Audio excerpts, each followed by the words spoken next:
Welcome to the Slop Temple. We pray this video helps. You start by powering down the system completely and unplugging the power cable.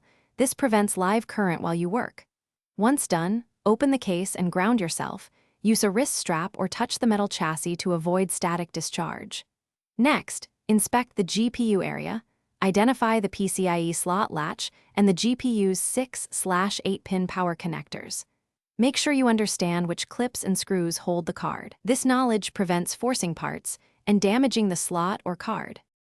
You now disconnect the GPU's auxiliary power. Press each connector's latch and pull straight out. Do not yank at an angle. Then remove bracket screws or any retention clip at the case rear. Keep screws organized. With one hand supporting the card, depress the small plastic PCIe slot latch. You'll feel a click.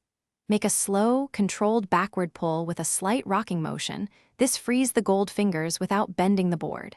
If it resists, recheck screws or connectors rather than forcing it. You should lift the GPU straight out and place it on an anti-static mat or foam. Avoid touching the contacts.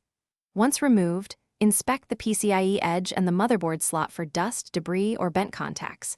A quick canned air blow can help.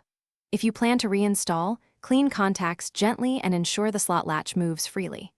If problems appear, no display after receipt, try another slot or test the GPU in a known working system. That isolates motherboard versus GPU failure. Thanks for watching. Consider subscribing if we helped you.